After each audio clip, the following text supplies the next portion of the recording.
bandiraɓe musidɓe tedduɓe bandiraɓe yeɓiyankoɓe ayaw Piindi TV on calminama mo woni mon foof inde mum e yettode muɗum en garti e kattande jomiraɗo joom baɗe bawɗe e oɗo aset capantati e goho lewru décembre 2022 en jodinomo ɗo rawane enen rédaction Piindi radio télévision hono kadi no radio ngo e hoore muɗum no mbirɗen ni Piindi radio e Piindi TV ngam humnude aadi on ɗon noon ko yewtidde e bandiraɓe walla haaldude e bandiraɓe ko yewiti e joljole jolɗe e nde hitande 2022 joljole patam lamiji mantiniɗe belemma ene hen kawisa ene hen caɗele ene hen fitine ene hen foof ine hen ko ɗum jeeyi sababu hande jiiɗon ɓeɗo jaydiyankoɓe fatam lamiɓe gowɗon yiide kala e saaha goto foof wattake présenté oɗo saaha hande e nder galle o Piindi média woni Piindi TV e Piindi radio kala e kuuɓal ko ɓeɗo gaari ɗo ngam humnude on ɗon aadi yewtidde moɗon onon kala e kuuɓal yeeɓiyankoɓe wonɓe nder leydi kaɓe caggal leydi ko adi keɗen naata e bundi yewtere nde on ɗon e spécial 31 décembre 2022 en calminat ɓe joɗɗen e plateau ɓe ɗo junggam ñamoɗo ko Elhaja Bassar Elhaja Bass assalamu aleykum calmina yeeɓiyankoɓe Piindi TV. Waleykum salam wa rahmatullah taala wa barakatuh. Ko adi foof en calmini dendagal yeeɓiyankoɓe Piindi TV te mbawi wonde dundu baba adama mum foof ko welam wonen en rendude vraiment oɗo plateau mo gandanɗa hoore ma ko jofnirde hitande so tawi vraiment en jooɗima hen enen jogui yakar ma en mbawa haaldude bandiraɓe ko gandanɗa hoore ma en wawa naftude en ko noon tigui ɗum noon Moussa Niang wattake présenté aussi ɗo e Piindi TV ɗiɗo plateau ji joom yewtere laana yontaɓe kala e saaha aussi roɓino jayndeji ɗum noon Moussa assalamu aleykum calminare en. Waleykum salam Amadou Moussa en calmini rende fulɓe yeeɓiyankoɓe Piindi TV en calmini ɓe joddiɗen ɗo e plateau ɓe foof en wiɓe bisimilla mabɓe spécial 31 décembre. ko noon ɗum noon jeccirɗen junngo nano en diwat debbajo hande ko kanko sakkitorte dokken konngol gorko mbo gelleji birom Adama Diop assalamu aleykum calminare en. ko noon maaleykum salam Amadou Moussa a salminama a weltanama no fewi ko weltare mawne kadi woninimi e tawtorede oɗo plateau 31 décembre 2022 mi salmini kadi ɓe ndendumi plateau ɓe foof joom roɓindo jayndeji assalamu aleykum calminare waaleykum salam Amadou Moussa salminama juurama mi salmini kadi Bassar jeeɗumi plateau Moussa Niang Adama Diop salmina dendagal yeeɓiyankoɓe hettiyankoɓe ayaw Piindi TV dañde kadi weltare Amadou Moussa saabu en mbaɗino ɗum rawane hikka kadi Allah waɗi en jottima ɗo kadi yo Allah rokku en kadi jottade ɗo kadi mo wuuri so Allahu lamdo jaaɓi. Allahumma amin mbiɗa sikki en mbaɗi tour de table ko noon tigui yewtere nde jogori yaarude to banggue on ɗon tour de table hitande 2022 nano wayno eɗen gandi koɗo jamma tijjaɗo woni tigui mbo ndeɗo hitande jogori jofde hitande no mbiɗen ni ko hitande hewde lowte sen beelama mbiyen hitande hewde lowdi ndi ganduɗa ko lowdi fattam lamire ko adi foof en gunat rogere arwanire nde rogere nde ganduɗa ko fonde unede saabu ko kayre adi unede e 2022 en ɓosat walla en jarat caggal garen e ñande 27 lewru janvier 2022 hawruno koye ñalawma législative mbiyen walla ñalawma local élection ngaji sumgoji maire uji wonno yaruno walla wonno yaari ɗum noon mi rokka Elhaja Bass konngol ko hitande élection ngaji tigui ma en gaara législative so Allah jaaɓi kono en ji no local o yaruno ni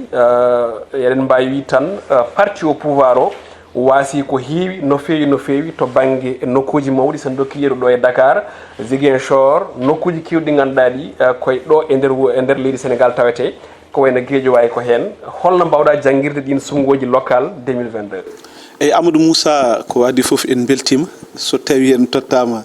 konngol fewde politique surtout local uji men ɓennuɗi en jii local uji ɗi no jaruno ko adi foof waɗi sanction ngaji noon wonko addi ɗum hol sababuji sanction ngaji ɗi gaari ko sa ƴeewi wiyama so wiyama élection local tan ko diwan o jeeyi ɗum natti wonde hankkadi jeeyi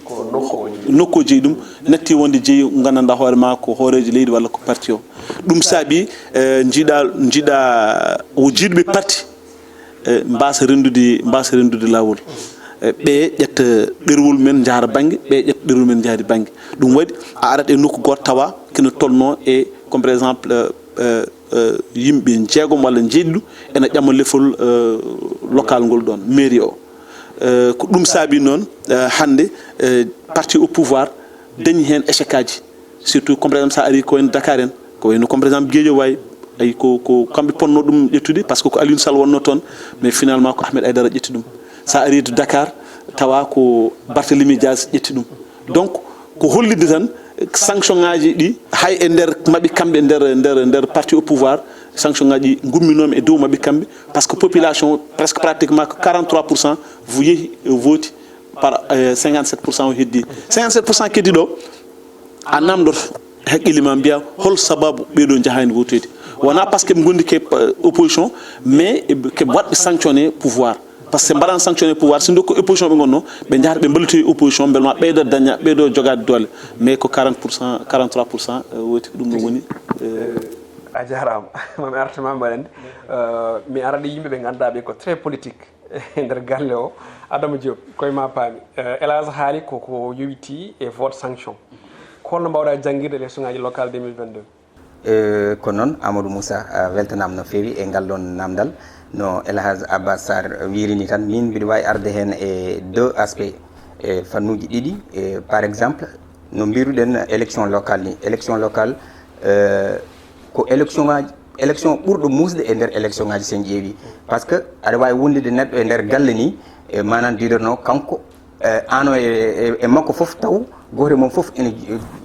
yiiɗi ƴamde lefol ngol gam ardade mairie ndi ɗum ɗon tagui ene muusa no fewi a yiyan ko bandiraɓe mais goto foof ene yiiɗi dartude ɗum ko banggue hen goto banggue keddiɗo no Elhaj Abbas Sarr fuɗɗima arde hen sanction eɗen mbawi wiide laamu ngu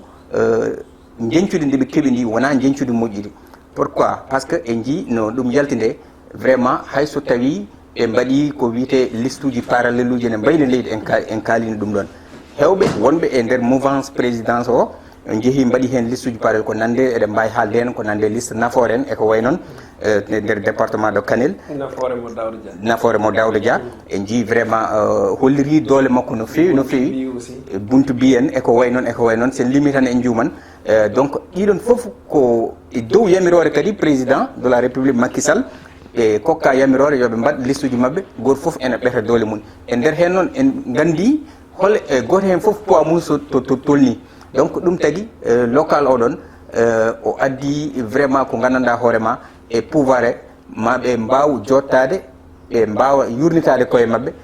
mbiɗa wawi wiide kadi ɓe coñi tan koɓe gawno kamɓe pouvoir o mboɗo yiilo ha joni ɗo ko mi konngol mi wiya wonde ko ɗum échec to banggue maire uji ɗi Moussa Niang ko sanction walla ko échec ko échec total ko woni bangguede ko sanction holon banggue wonde scandale uji kewɗi nanama ɗo foncier maire uji kewɗi waɗoɓe déserté e guure mumen doga taw ganduɗa ko jiita he ɗon hay nokku wona événement he goto wona ganduɗa ko gestion mairie ndi ala to jiira e nokku ɗum noon ko sanction par ce que holɓe ganduɗa cabbinoɓe koye ɗiɗon ñalɗi waɗanoma 2019 walla mbiyen tijjanoma e 2019 waɗa reporté artu 2022 nguɗon ñalngu ne fannoɓe wadde darten ɗum ko sanction auto opposition sikku wonde élection locale wonde koko waɗi triomphé mais ko majeure partie maire uji johli Sénégal gollano ɗum saabi guitta ko waɗa en réélire wonnoɓe pouvoir eɗen mbawi wiide hewani hol arɓe mbaɗi imposé liste uji mon no mbiɗon ni nafoore surtout dans la commune dogo waɗi imposé iwi wona ganduɗa ko yiddeɓe kesum ala ko yiddeɓe changement yidde kesum woni holɗum oɗo de hankkadi ni fala budda min gostomo min mbatta ɗon goɗɗo ko golle ɗe gonɗon ɗe jarano noon e nder ɗiɗon commune aji surtout opposition waɗi positionné holliri hoore mum e ganduɗa koye triomphe élection ngaji paaɗi wonde ganduɗa tigui ene wawi jottade gueɗe leydi ndi walla ko faati hen mais eɗen mbawi wiide kam d'une part ko sanction d'une part aussi ko golle wonde ɓe gollani tigui Aissata Ndiaye guure kewɗe jani e juuɗe opposition e ndeɗo hitande woni élection ngaji local ɓennuɗo ɗo ɗi 2022 23 janvier pour wadde précisé won hen wiiɓe ko ɗum échec ɓe hen mbi ko ɗum aussi sanction en tant que dewendiɗo ɗin élection ngaji surtout sen dokkiri yeeru toon to Guédiawaye to ɓurɗo andude no fewi holno mbawɗa jangguirde ɗiɗo sumgoji no ɗi jaari ni e nde hitande 2022 d' accord Amadou Moussa a jarama min mi yirata oɗon analyse mi yarata de trop to banggue politique to par ce que hande sa ƴeewi ko mbiyanmi saaha foof ko mbiyanmi ko so militant ji jaltinama ɓe gona militant ji ɗi ɓuuri hewde e askano ene goni nder galleji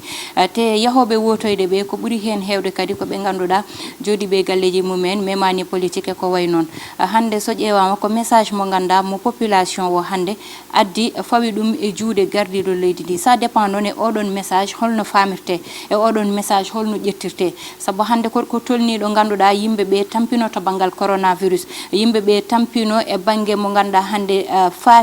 tawti hen guerre Ukraine mo ganduɗa ari askano ɓuuri tampude hande luwasuji ceeri gurdam seeri goɗɗum muusi ha oɗon sanction ari fawi e dow mabɓe saabu goto fof nde yahata wotoyde wotiri tan ko e dow sanction mo mbiɗa o woni hankkadi min jonama saabu min tampi min keyɗi min ɗomdi te gurdam dam nani ɓuura musde saaha foof min ko oɗon banggue jiirumi saabu ayi nde élection ji ɓenni woodi ko ganduɗa ustama hay so tawi ustugol ngol hewani Amadou Moussa wotni ko ganduɗa fawtama wone banggueji banggal luyaso nani faade koye janvier 2023 wiya watte watte en vigueur ko ɗum ɓe mbi nani faade e goɗɗum ko ganduɗa ete population ene fadanno ɗum e gardiɗo leydi ndi hewɓe hen dañi hen ko wayno déception ko noon tigui analyse uji pattam lamiji mbiɗa sikki on paami ko heddi ko gacciden les téléspectateurs kañumen ne gadda hen ko yiwiti koye commentaire uji mumen saabu eɗen gandi fanniyankoɓe to banggue dawrugol en toon mais mbeɗa namdi on beele ko échec walla ko ɗum sanction ummorade e ɓesguji ɗi fewde laamu ngu en keddoto e politique ha joni ko hitande très politique no mbiɗen ni saabu caggal ɗi élection ngaji local 6 mois caggal muɗum walla mbiyen lebbi 5 caggal muɗum so tawi en jumani par ce que ko janvier et juillet donc ko nden laamu ngu kadi arti yuɓɓitini élection ngaji goɗɗi woni législative ngol lawol ko ɓen ɗon suɓaɓe dental noddirteɓe député ji kañumen telli gam mbawa ƴamde lefol teddungal toon to assemblée nationale élection législative kawniɗo no fewi ɗo laamu joguino ko tolni e temedere e arti e 82 député so tawi en jumani to banggue limore ɗonne kadi mboɗo namdo surtout ngol lawol puɗɗortomi koye adama élection ngaji législative noɗi cifori hikka ni beele ko ɗum continuité on ɗon local ha wawi yettade on ɗon législative holno mbawɗa jangguirde ɗum aussi en tant que analyste banggue politique justement Amadou Moussa eɗen mbawi e mbawa haalde législative o taw en tuggahi e local o par ce que woto jejjiten kadi en jejjitino haalde ɗum local o ɗon ko élection mi haalin ɗo ɓurɗo wadde compliqué par ce que ko 2 élection wonno ko irnuji ɗiɗi ɗi ganduɗa kanji e départemental o e yaaduno donc ko hunde ganduɗa sensibilisation ko hunde jejjiɗen hen won arɓe toon mbaɗi tan ko nil bulletin ngaji ɗo nil par ce que en keeɓino yurnade ɗum e nder bureau ji ɗi tawɗen hen vraiment ɓe paamani hay batte donc ça veut dire ko sensibilisation hirjino e population o eɗen gandi Sénégal population mum ɓuuri hewde pourcentage ko yimɓe ɓe ganduɗa janggani école donc ene to kanuji ponnoɗe rewede e nder média ji ɗi ha waɗa ko gandanɗa hoorema sensibilisé hirjine population o ɗum teskama waɗi ngakkere no fewi ɗum ne kadi ene jeeya vote uji kewɗi mbaɗa moƴƴani walla mbaɗa ha comptabilisé e ko way noon bon sen gari e namdal ma ngal joni ko fate banggue législative o mbiɗen ko 6 mois après ɗum foof ko anje wasde hormade calendrier électoral o kadi pression nanɗon jokki ha joni population no fa Ndiaye Aissata Ndiaye autant pour moi no Aissata Ndiaye wiiri joni kadi woto jejjiten population o ummi koye tampere goto hen foof ene ronki andude holmo wotanta ha wawa surtout e ndeɗon tampere wonande nde wurande nde donc goto foof hankkadi ne mbiɗa sikki ni wona campagne o neɗɗo wawa wadde neɗɗo convaincre e campagne hankkadi ni ko goto foof est conscient so ari e irne he ƴeewa min holmo gotanammi hami wawa surtout e ɗeɗo caɗele donc oɗon législative Amadou Moussa eɗen mbawi wiide hayso tawi laamu ngu kadi eɗen mbawi wiide ngu heeɓiɗo échec min il faut mi hutoro oɗon mo ɓe ñakki ha laaɓi Amadou Moussa par ce que eɗen mbawi wiide e nder oɗon législative hayso tawi ko député ji ƴeewa ha nodda wiyaɗa assise nationale wiya goto foof yo rutto e base mum onon waɗɓe mbinom jamirnomi yo mbat tendance uji gartede e koye moon kawrite kono ɗum foof e waɗ noon a Moussa teskiɗen sen duttima e élection local o toon pourcentage o ɓuri hewde e oɗo toɓe ndendi ɗo pourtant toɓe certi ɗo ko ɗon ɓe ɓuri heɓde e ko toɓe ndendi ɗo ɗum ɗon ko caɗele mbiɗa sikki kamɓe pouvoir ɓe joguino ko temedere nogas député temedere ɗon nogas 13e législature eɗo 13e mais oɗo ko 82 député ha yeehi wiyama cohabitation woni koddigal hakkude pouvoir e opposition Aissata Ndiaye holno mbawɗa jangguirɗe élection ngaji législative ɗonne kadi beele a hawtoto sanction walla ko ɓesguji ɗi woni ko kaari saabu sen ciftini seeɗa bandiraɓe jaafoɗa élection ngaji local ɗi heewino yimɓe jalti ha heewi kono législative kamen ji dendagal sénégal foof to banggue keweɗe yimɓeɓe jaltani no fewi ɗum ne kadi holko cikkuɗa saabi ɗum e ɗi surtout Amadou Moussa ko ɗon ni panomi woni ɗo ganduɗa yimɓeɓe jaltani wotoyde élection ɗum ɗo henne législative saabu local sa ƴeewi ko wotno ko e législative o ko foti noon yahani wotoyde sa yi nani eko kalannomi ko saabu sa haali ɗum tan woppat ɗum ɗo hande ƴeewa kadi to banggue politique uji so haalama no ɓe ganduɗa so keeɓi poste tan guddata ko dame galleji mumen gudda fof ɓe wona ɓe ganda ɓe mbaɗat distance entre kamɓe e population mo ganduɗa hande ko kamɓe tampuno e moɓe ndewno e caggal moɓe ballittunoɓe e tout kala dañɗo hen poste tan holla caggal population oɗon population wone mofta kartal muɗum jooɗo wiya ha ma ñalawma ar kadi cohloya kartam oɗo ɗum ɗon fo jeeyama ko ganda hande ina addani probléme ɓe ganda kamɓe goni pouvoir o banggue goɗɗo woni yimɓeɓe nattu dañde hoolare e to banggal député ji te ko yimɓeɓe noon tagno haaɓe kolaki député ji hande ɓe kolli ɗum toon to assemblée nationale to saabu so ƴeewama assemblée nationale to no way jirwude no way dillude to banggue probléme uji to banggue histoire uji e ko way noon hande ko way noon tagno goto fof wiya soɓe jeehi to ganda woni assemblée ɓe daronta ko toon askano kono ɓe gonanta toon ko parti politique te ko ɗum ɗon député ji kollitta saaha fo Amadou Moussa ko ɗon jimi memde to banggue bundi assemblée oɗo hikka Moussa en jii assemblée sifaji goɗɗi sa ƴeewi oɗo 14e législature ko 14e législature mo ganduɗa hunde foof yiyama toon so tawi en garti to banggue tarih ñande installation oɗon 14e ko adi foof fitina Mimi Touré mboɗo yi memana en ɗon aussi yimɓe mbawa siftorde ɗo ɗum wano ɗo maw leydi ndi suuɓi omo ganduɗa kan woni Amadou Mame Diop ko ɗon fitino ko ɗon probléme o fuɗɗi ko adi keɗen ngar e député ɗi ganduɗa ɗi ko député ji hawñitiɓe ngabbuɓe taaɓi ha yetti piile on ɗon Amy Ndiaye ñiibi ko noon tigui mboɗo wawi wiide jam fo président Macky Sall jam fi Mimi Touré nde won noon baɗɗo campagne ha laaɓi ceer hayso tawi a diggana e ɗum kañum ardoro assemblée nationale waɗe nder gani mum ko kañum ardoro dernier virage 9h nodda ɗum mbiya wona an mboɗo yinno haaldema si je peux t'appeler aɗa wawi noddude min mi nodduma mi wima mi suuɓima Amadou Mame Diop addat weño walla mbiyen yewtere nde alano ko adi ɗum noon par ce que eɗen mbawno wiide ko nawi Mimi Touré foof yewtere nde ala ɗon a haali alhaali Guy Marius Sagna e woɗɓe tawareɓe on hayso tawi ne waɗi waɗɓe discipliné comme no Pape Djibril Fallen ni en mbira ɓeegane manka needi kono moni fof ko jogui ko ɗum noon woni ko nawar jeere diftogol urne e ganduɗa ko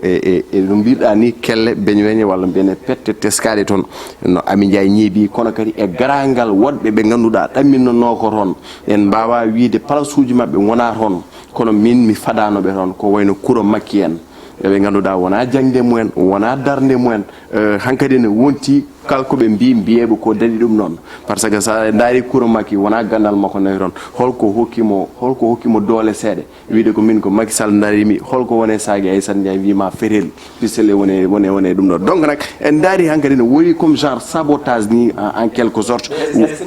ce que wona image à l'Assemblée nationale to banggue opposition ko pouvoir banggue opposition par ce que sa daari Amy Ndiaye o jaafa ɗon kuuro makki wona ganda ko gandal mum addi ɗum toon kalkoɓe mbi tan yofta ɗum le double walla kalkoɓe cokkiran an ƴero ɗum noon woni hallaji mbaɗi noon teskama toon ganduɗa ko kongi goɗɗi par ce que yeehi ha kene yaltini scandale uji ko honorable Farba Ngom wiide Mimi Touré beele ko rewanno e junggam mboɗo tottuma donc nak eɗen mbawi wiide 14e législature mo leydi Sénégal meeɗa dañde te sa daari ɗum ɗon foof ko deuxième quinquennat mo président Macky Sall woni mo reglani covid 19 ari ɗum noon fof eɗen ɗumini élection législative o gonga waɗedemo e tooɓo walla nde watte nde toɓoji ne kakka nder Fuura walla ha ɗo e Dakar e nder Sénégal foof donc nak ɗum noon wona justification ɓeero mbaɗi remporté c'est gueɗel gorel no Aissata Ndiaye wima ni yimɓe ɓen mbay ka taw kaɓanani président Macky Sall par ce que mono waɗa ko foti wadde ko mais ko sariɓe mo ɓe goni haɓanaɓe ko wayno Mansour Faye ni arenori e ofnak min jahani kawlaji ganduɗa hande ayi Amadou Moussa on kaali joni joni chiffre moɓe dañi élection no dañi 13e législature so tawi ko ari hande ko walla ko wona hande ko kañum arno ara avant élection législative en mbira cohabitation mais opposition waɗa remporté assemblée nationale ko noon donc ko analyse baɗɗo pertinente no feewi Elage Abbas mi suusa diwdema te tawno ko toɓɓere politique donc oɗo assemblée nationale ko waɗi fof élection ngaji législative ɗiɗo guila campagne o to fuɗɗiɗo eɗen gandi won liste uji kewɗi mbaɗama disqualifié ko toon d' abord fitino ummi ko wayi Ousmane Sonko en fof ko wonnoɓe candidat kono finalement liste mumen natani liste Dakar aussi ɗeɓino wasde nadde ha jiiɓen caɗele no feewi holko cikkuɗa sakki less oɗo législature woni oɗo 14e législature eyyi bon 14e législature oɗo so Allah min de mbiɗo kala ko yaltini mbiɗo tijji hen ko ɓuri ɗum saabu déjà kongi cofɗi jibnaka bien avant législature oɗon fuɗɗo kongi hay goto meeɗa nande e nder Sénégal guile haaldude haalullaji ɗi ganduɗa hoorema ɗi potani wonde bon rutti maintenant enen wonko tungen ko constitution sénégalaise constitution noon so wima e wonde comme par exemple ɓoɗo liste wawa yaade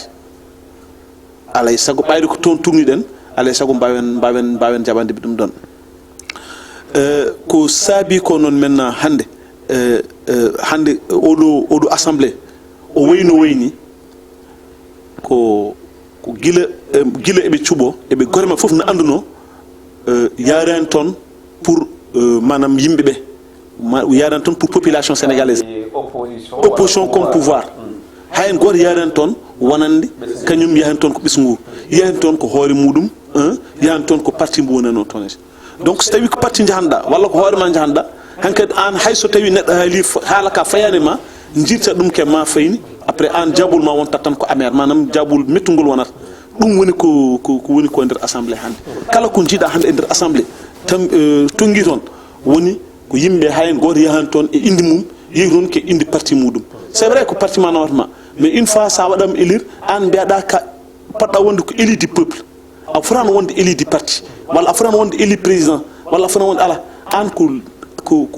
nomi ko manam ko taki ko président wonde hande président ko ɗum tahma wonde député par ce que goto naɗa carte ɗe gotanma ha gonɗa député waɗma ko wonde toon noon ko ha mbawa daranade leñol ngol mbawa daranade leydi Sénégal mais so tawi an joni ko intérêt ma personnel nawma toon ko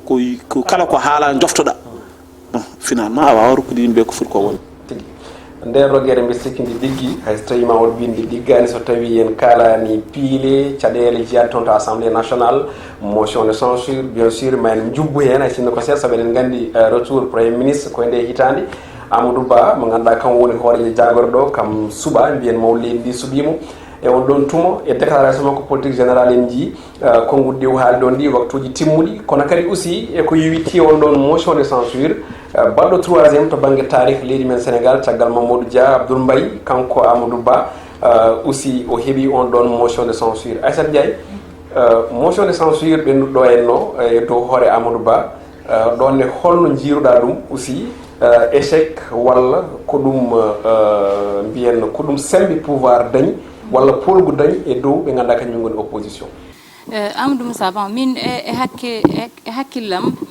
e bangalam min motion de censure oɗon wonno tan ko pour mataw dillinde omo ganduɗa woni gardiɗo leydi kono kamɓe koye mabɓe darnunoɓe oɗon motion de censure eɓe ganduno motion de censure oɗon ɓennata saabu koko ganduɗa yimɓeɓe tolnaki ɗon ɗo mbatta motion de censure ko way noon saabu ko gouvernement kesso mo ganduɗa joƴƴinama te oɗon gouvernement joƴƴinade son mbaɗi kadi motion de censure ko gardiɗo leydi kadi fawata premier ministre muɗum ne wawi fawtude Amadou Ba kañum fawata ministre de la culture ne wawi fawde mo joƴƴinno ɗon kañum fawata ministre goɗɗo e goɗɗo ne wawi kadi jettude ɓe mbaɗɗon sanctionné ɓe adda kadi joƴƴitinaɓe ɗon wadde kamɓe koye mabɓe ɓe ganduno motion de censure o ɓennata ɗum ko goo ɗiɗi e nder mabɓe eɓe dañno probléme saabu ɓe jewtidani haaɓe jitodiri haade ɓe wadde haalde haala motion de censure o kamɓe opposition o foof eɓe ponno yewtidde e nder koye mabɓe ha para ɗum kadi ko ɗiɗi ko yinnode hollude gardiɗo leydi ndi ɗo joni ɗo e assemblée nationale wona an tan woni ɗo kono ko an e woɗɓe goni ɗo no wirte cohabitation saabu ko ɗum tigui woni assemblée oɗo saaha minen amin joguiɗo doole saabu adan ko gulali kamɓe wonɓe laamu tan nananoɗa kono hande sobo gulli oɗo banggue jiiya lulliɓe gulla banggue o e kollita kamɓene doole mabɓe toon to assemblée nationale to kono noon kamɓe lulliɓe ɓe nanguirta ɗum échec saabu wona ko ganduɗa aɓe mbanno ɗum aɓe ɗaminino ɗum exactement eɓe ganno motion de censure o ɓennata te kadi ko yinnode tan dillinde président stabinoɓe mbaɗi oɗon motion de censure Moussa jubbanɗe e 20 secondes comme ça mbawen waɗi tour de table e ko yiti onon motion ya wino ni tan wi joni ni tan motion de censure ko yimɓe ganno ɓennata son guittimo président wawi wattudemo donc mi sikku gueɗe bawɗe ɓennude Europe kono wona ɗo Sénégal pour nata tawi tout à fait wawa parce que mboɗo foti wadde Elhadj Abbas bon en fait motion de censure o ni mbini ko noon ko sababu baɗɗo ha gandanɗa hoorema opposition en waɗ ɗum non seulement kamɓe pour min jaggimni alani haqqillaji mabɓe mais ko d'après docteur Abdourahmane Diouf nde winde une lettre ouverte ko hen ɓe tugni ko ɗum saabi opposition kamɓe foof ɓe jaadani henete par ce que eɓe keñiri ɗum ha ɓurti ene wawno yewtude par ce que eɓe mbawno so tawi kamɓe ɓe jewtide koye mabɓe haaɓe ɗiggini ɗum tan mais malheureusement ɓe jewtidani koye mabɓe ɓe jewtidani koye mabɓe te addi ɗum ko heñare ɓe keñiri ɗum tan ha ɓurti après ɓe mbawi ɗum waɗi finalement yewtani ko noon justement no mbiruɗa ni motion de censure o yimɓe foof ene ɗaminno wona hunde ɓennode par ce que en jii nde waɗi nde déjà haade mum wadde nde haalaka haala o professeur Abdourahmane Diouf nde haali haalaka nde yimɓe foof enen foof en kaali ɗum wonde wona ɓenno mbiɗa teskiro an konngol ma a haalino hono ko way noon e nder hen noon en paami no wini précipitation motion de censure wonko namdi mataw ɓe jiiɗi tan ko wadde ɗum ara yanta e tarih nde wonno ko ɗiɗi joguinoɗen o watti tati e nder joni noon eɗen mbawi wiide e nder tarih leydi Sénégal guila Senghor ha fayamma Abdou Diouf omo ganduɗa woni Macky Sall joguiɗen ko 3 motion de censure e nder hen noon ko goto tan ɓenni ɗiɗi ɗi foof mbaɗama rejeté mo ganduɗa ciftora haali joni woni Abdoul Mbaye e alhaali mo tumuno e koppereje Sen Habré mennoɗo wonde horeje leydi toon to Tchad nde arno molade ɗo henne donc ko en tout cas kam histoire tarih to banggue politique leydi Sénégal motion de censure goɗɗo ari ɓeydima hen wona hunde ɓennannode no Moussa wiri ni président e jogui prérogative wadde gouverner par ordonnance donc ɗum ɗon mbiɗa sikka hay so tawi ɓendini wona noon kadi seeɗa tan jaafoɗa motion de censure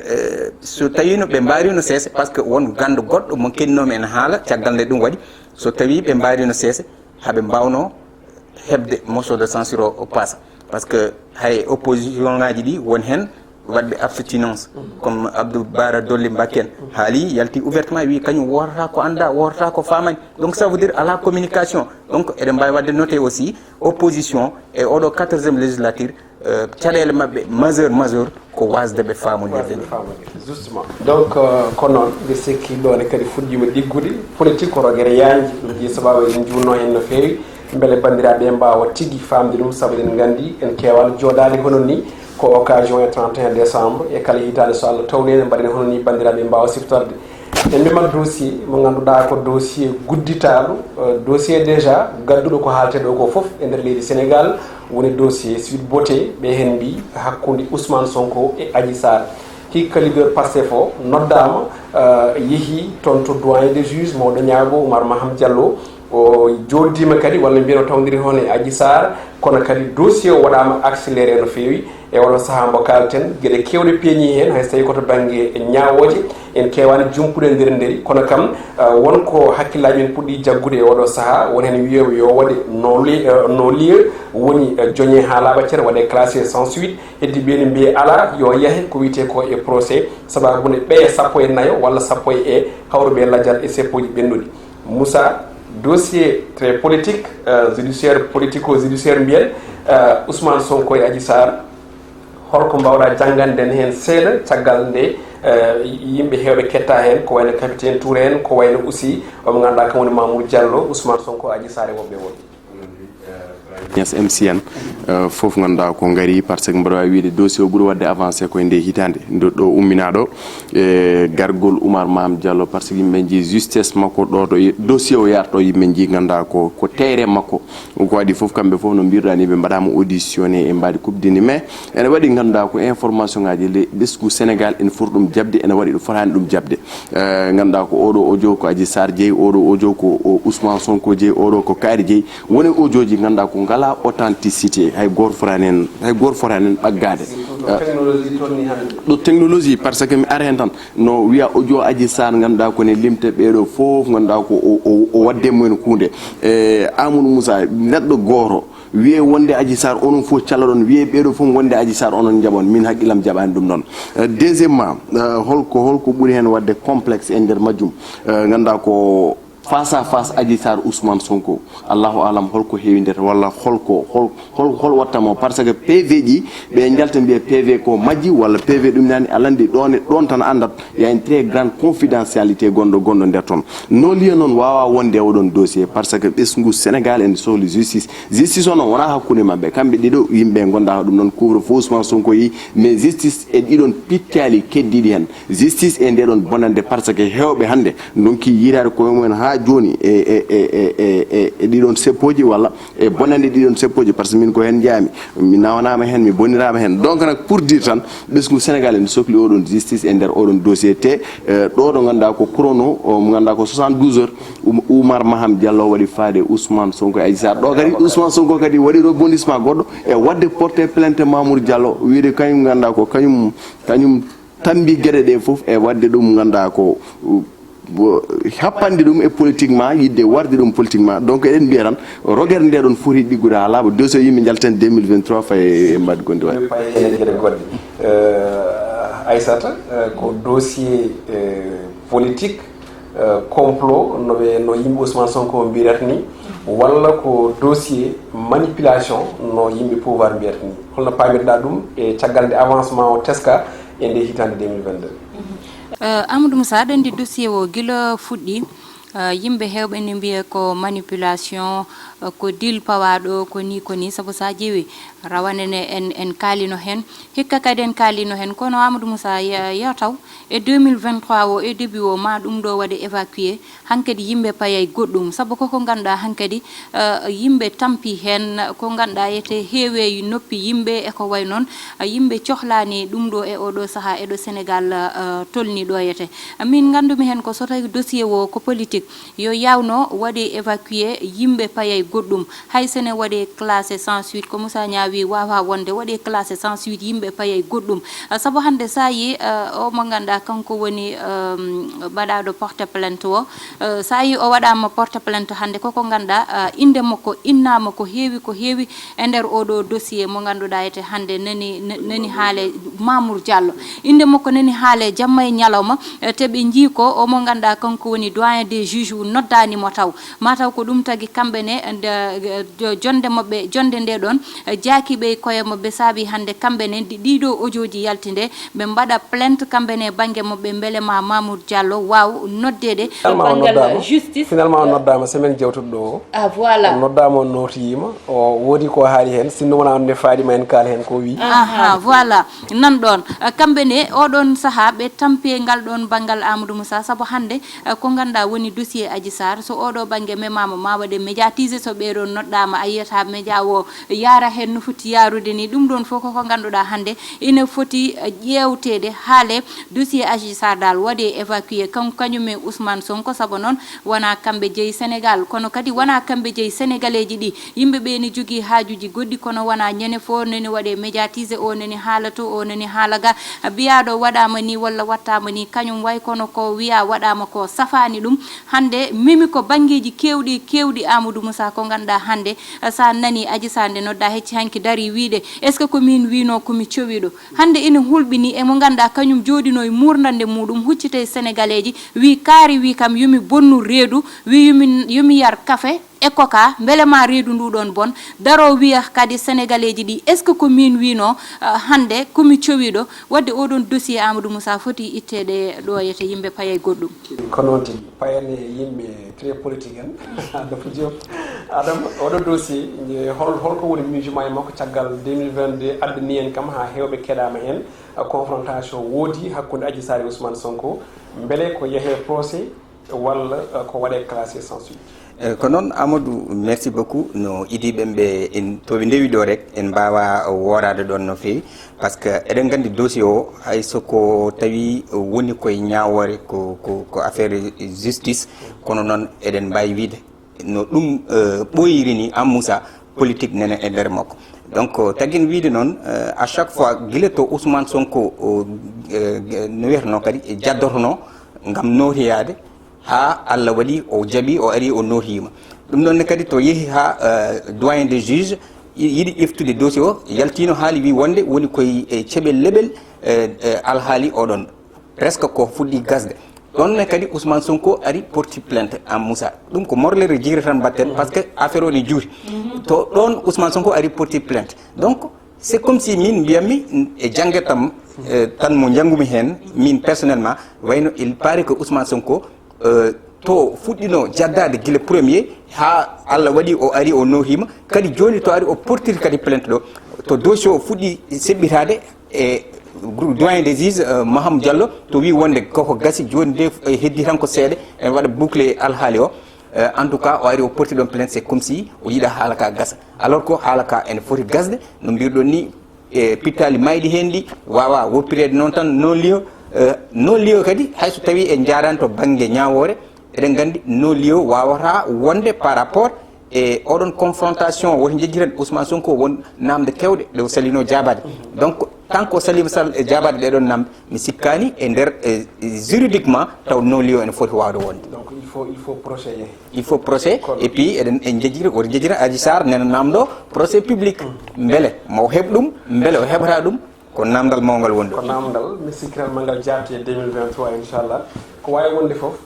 eɗen mbiya ko dossier très politique politico judiciaire mbiten nde tawno eɗen gandi kanko loggi o saaha Pape Alé Niang won wiyoɓe ni omo waɗi lieu e majjere ɓe soldat ji ko wayno Fulbert Sambou en ɓen ɗon yetta badji ɓe ganduɗa majjere mumen nan ɓuuri wonde mystérieux no fewi oɗon saaha kono kadi dossier o addino seppoji e lewru juin 17 juin ha yimɓe ɗiɗo tato kaw e ladial ɗin seppoji eɗen gandi hen goto ko ɗo e Colobane goɗɗo ko to e Ziguinchor ha toon to Bignona donc eɗen mbawiɗe ko tato keddima hen yante ɓe sappo e nayo wadde eɗen mbawiɗe ko dossier mo ganduɗa ina heewi tañede no fewi Elhadj Abbas ko procès walla ko non lieu bon min de sunduko min waɗatno ko procès waɗata pourquoi procès par ce que Sénégal naɓe hande kala ɓi Sénégal naji ina yiiɗi andude gonga par ce que hande hunde kala subaka pinda ɓeydoto wadde flou te ala ko addi ɗum so wona politique ɓiliɗo hen ene wawno hadde tan hakkude Adji Sarr sénégalaise Ousmane Sonko sénégalais ko Adji Sarr tumima justice waɗa ko foti ko wadde et puis haala ka gasa bien avant mais eɓe coomi natnodir finalement hankkadi jibini ko ɓayde noon jibini ko pour min yo waɗe justice tan yo waɗ procès yo waɗ ñawore nde gandanɗa hoore ma nde vraiment joom gonga rokke gonga joom fenade anda ke fenade heedi ande complot walla ko ɗum dossier yidde wadde ande beele ko complot walla ko yidde wadde nde liquidé Ousmane Sonko ko ɗum on ɗon complot bon vraiment min kam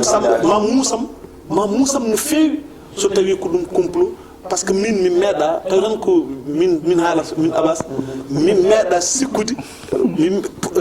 en fait Ousmane Sonko waɗani hen mêlé mais ko ɗum gonmi ɗo mbiɗa jogoo doute sahaji par ce que doute o fof woni à chaque fois a nana hen neɗɗo kesso à chaque fois nana hen neɗɗo kesso hankkadi hunde koko wonti ko hunde gandanɗo hoore lemgal cuumo e ñomre wona nanoɓe pulaar ɓe en guddata on dossier ko dossier mawɗo wona hen mbawimo uddude c'est vrai kono en guddanmo ɗo e plateau o natanen goɗɗum hitande 2022 wona hitande politique wona hitande ñawore tan goɗɗum kiwi hen ko wiyete société woni alhaali gonka ka wargoli ɗi accident ji ɗi caɗele ɗe e welsindare to banggue cafrirɗe ɗe ko ɗon nokkata hen seeɗa eɗen gandi hôpital Mamadou Aziz Sy Dabakh toon to Tivaouane sumino hikka ha yoɓi pittaji fodde 11 tiggu kono kadi addi dille no fewi kono ko ɓuuri ko addude dille ko mayde Astou Sokhna toon to hôpital mbo Louga hôpital Amadou Sakhir Mbaye welsindaare sattude welsindaare nde ganduɗa nde ko mawde saabu on ɗon debbaji wonno koye heɓtade ko ɗon welsinda ha hawre e ladial ɗum noon Aissata Ndiaye en tant que debbo ko an goto woni ɗo e plateau en tant que debbo holko mbawɗa haalande en e cumuɗi ɗi goho e welsindaare nde ɗiɗi toon to hôpital Mamadou Aziz Amadou Moussa a memi point de baddo sensible seeɗa surtout noon to bange ganda kañum woni rewɓe ko noon mbawmi wirudema saabu ko hitande ganduɗa ine waɗi mouvementé to bange rewɓe to bange cafrugol saabu yiyama hôpital mo ganduɗa ete ɗo sukaɓe gonata huɓɓi jigdaɓe mumen dañi mette woni mette musde e nder Sénégal bange goɗɗo ka Astou Sokhna ne haale bange goɗɗo kadi goɗɗo ka baddu similaire ka Astou Sokhna kadi dañi oɗon ɓiɗɗo debbo kadi wasi fittandu muɗum kadi ko noon yaari to bangal ne wawi wirede ko négligence ko way non sabu sa jeewi e ka Astou Sokhna wonɓe ganda nodditanoma hen to banggue safroɓe ɓe ɓeɗo nanganoma hen ɓe goppa kadi saabu ko responsabilité ji ganduɗa ko jaajji saabu debbo mo ganduɗa ne fonno waɗede césarienne heɓa fittandu muɗum ɓiɗɗo ɓiyum heɓa fittandu muɗum heeɓi négligence ha wasi fittandu muɗum yaari noon ɗum ɗon ni musi goɗɗum ɗum woni kadi Amadou Moussa to banggal wargo saabu e rewɓe so ƴeewama e ndeɗo hitande ganda kañum woni hitande 2022 ko wara hen rewɓe heewi Amadou Moussa ɓeɗo ko joom galle mumen wari ɗumen ɓeye rewɓe ko waɗaɓe agressé mbara bedda e ladde ɓeye rewɓe koko ganduɗa ete hande ne yaaji ko rewɓe mbaɗa yete violenté hande hay ka Adji Sarr Ousmane Sonko ne wawi nannede ɗo ɗon kawuji ganduɗa koye probléme rewɓe ɗo e nder leydi meɗen Sénégal caɗele cafrugol noon hande ne foti gasde ɗo e nder leydi meɗen Amadou Moussa saabu hande so ƴeewama ko mahete taliji ko fewndete laabi foof heewi kono noon banggue santé yoɓe mbattu hen hakkille Amadou Moussa saabu infrastructure uji ɗiɗon kañum adi nde yimɓe mbawa yaade e banggueji goɗɗi saabu hande so taliji mahama poussiére aji naate yimɓe ha dafama koye hôpitaux ji payi so tawani toon matériel mo ganduɗa foti safrude ɗumen ko tampere wawi addande oɗon askan Amadou Sa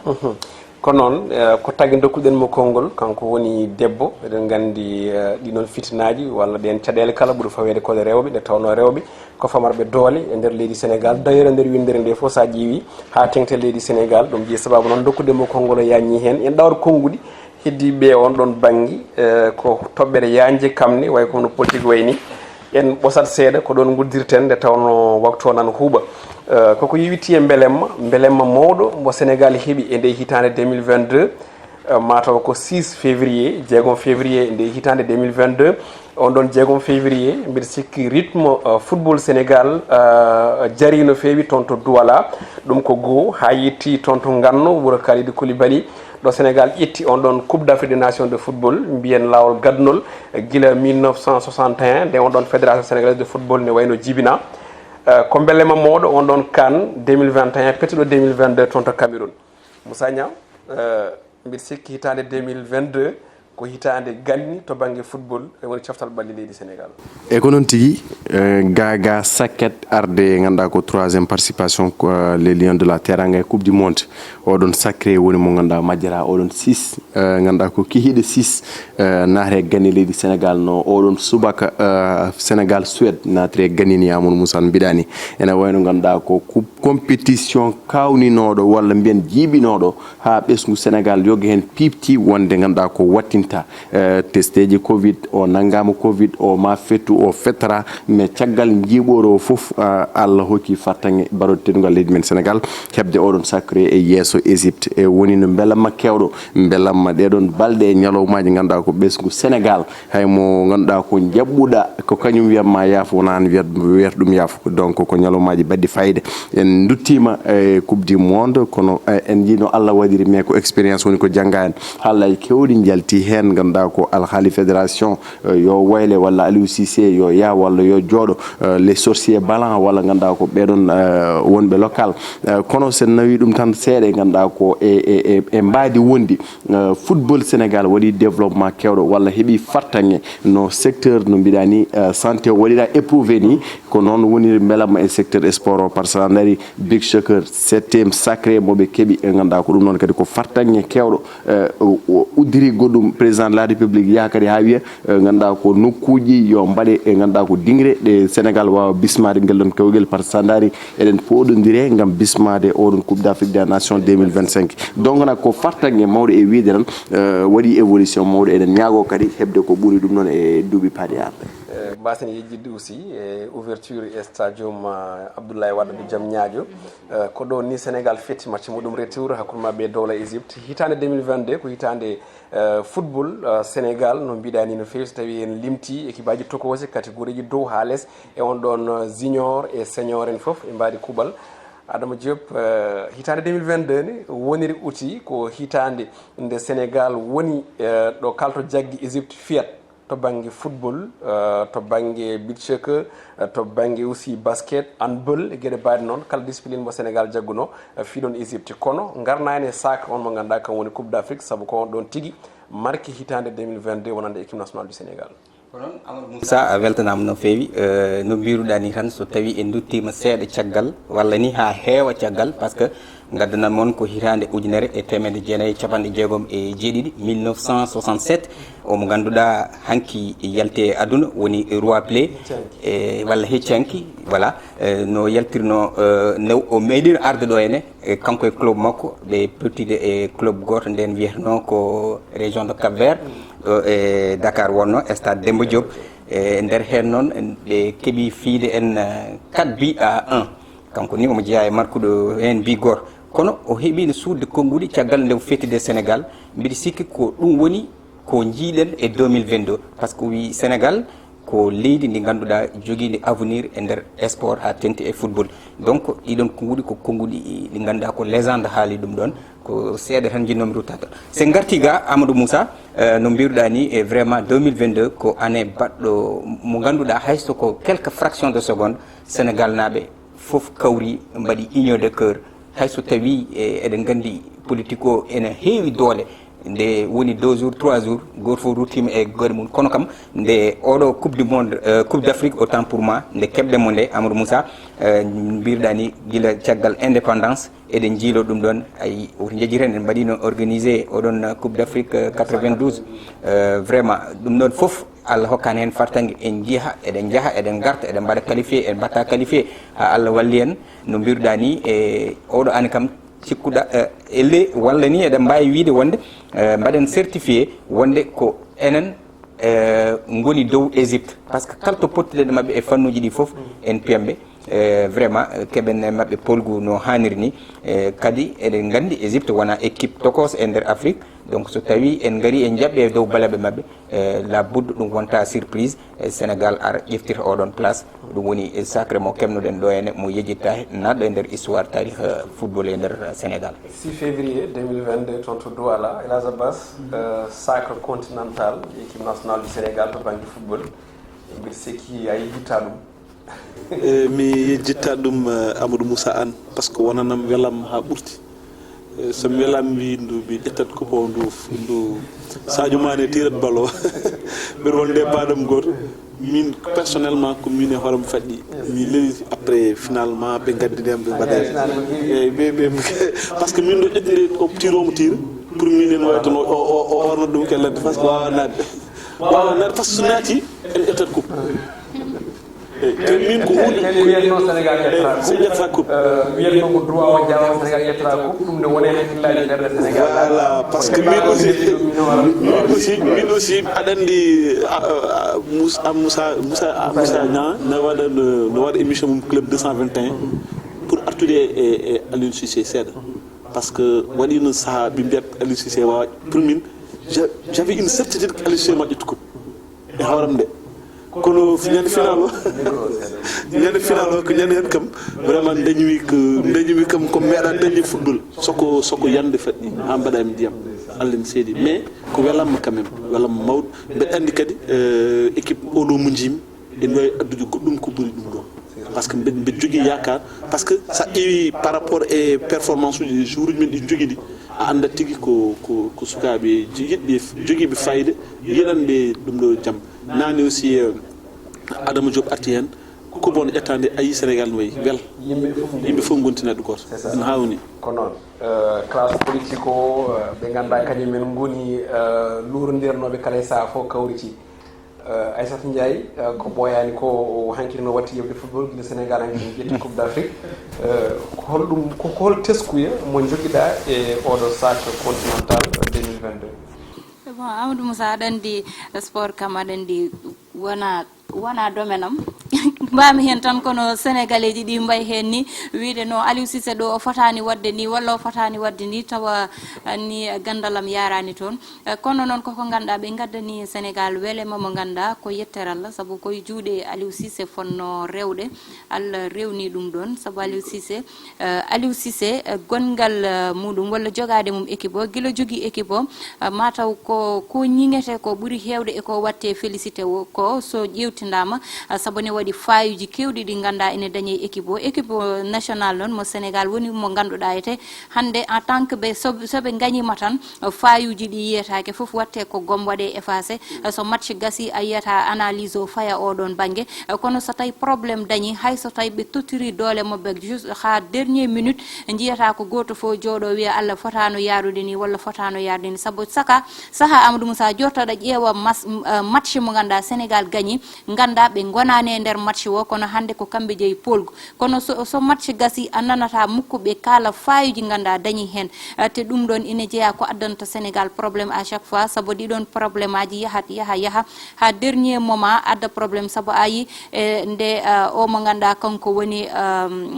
woni oɗo yette ɓiɗɗo Bambali o Sadio Mané nde o yahani coupe d'Afrique probléme mo équipe o dañi o ne wayno équipe nationale ko goto joueur tan mo ganduɗa dariɗo dañi te fotani wade noon sabu ɓiɓɓe Sénégal ina cari no fewi to banggal entraîneur uji effectivement Aliou Cissé ne wawi joɗade comme ne wawi yaade sabu baɗo no Ferdinand Coly hande nanɗo ne wawi ƴettude oɗon place baɗo no Habib Beye hande nanɗo ne wawi jogade oɗon place e woɗɓe ɓe ganda ko ɓiɓɓe Sénégal naɓe ayi ha joni min limani wonɓe boowal sabu yonti Afrique e kala ko ɓe jeeyi ɓe jogano ɗum koye mabɓe Amadou tigi ko noon ko analyse sportive naɗɗo hen ko boyani min ama o yejiri kanko yejiri ɓuuri wadde mo marqué holmo heɓɗo mo ñemtina Sané Madio a yejiri hande kanko ɓuuri wadde mo marqué donc en garda men ha ɗo eɗen mbawno haalde tigui ustare memde windere to banggue football woni le roi Pelé jaltiɗo aduna duuɓi capanɗe jeetati duuɓi ɗiɗi toon to Brésil Sao Paulo no mbirat ni l'enfant de Santos ɗon ɗo yelti omo ganduɗa kañum woni Neymar goɗɗum kadi eɗen mbawno hen haalde ko heewi oɗo coupe du monde jewtuɗo surtout ɗo Afrique waɗi brisé no mbiyata ni heeli on ɗon plafond vert ɗo leydi Maroc yetti demi final e oɗo mondial Qatar 2022 ko performance pattam lamijo hande o 2022 ko hande tigui sanga minuit o jogori gasde ha laaɓa ceer janggo ko goo lewru witendu janvier 2023 ene tijja ko heewi to banggue leydi Sénégal faggudu transport politique holko cikkuɗon leydi Sénégal e goto foof 5 secondes gam gudden yewtere nde elage base ko an puɗɗortomi ko holko Sénégal foti wadde amélioré e 2023 union des cœurs d'abord min kam ko ɗum tan jinmi merci beaucoup Moussa Nia 5 secondes wiide santé amon Moussa jaɓoɗa noon mbiɗo fannu cellal so renta so opéraluji goɗɗi mbatta ko yino e 2022 ma yiɗon Aïssatou Ndiaye 5 secondes 2022 2023 Amadou Moussa yo rewɓe fof gona jaam yo rewɓe fof gona cellal kono kadi debbo ina jibina wasa fittandu muɗum woni ko ganda foti gasde Adama Diop 5 secondes e ko ɗon tan mbaɗami rebondir violence uji batteɗe e dow rewɓe ɗi ɗum ko hunde nde ganduɗa minen muusami no fewi kadi mbiɗa haala hen e kala saaha e jewte ɗe ɗum mbiɗa yiiɗi hankkadine vraiment darto wasa kewtude e nder ndeɗo hitande paaɗen alhamdulillah golle mon jooɗi peewi bandiraɓe heeɓiyankoɓe ayawo Piindi TV onon kadi aussi plateau golle mon jooɗi peewi mone mon foof haali ɗo ko waɗi fayida bandiraɓe kadi nani paami ɗum noon en jetti moni kala en jarni moni kala haralleɓe montoɓe caméraman uji ɗi rewɓe worɓe kala jettama ɓen ƴettoɓe son eɗen mbiya tan yo Allah hokken tawede 2023 ko janggo so Allahu lamɗo jaaɓi yen jiiru jaam.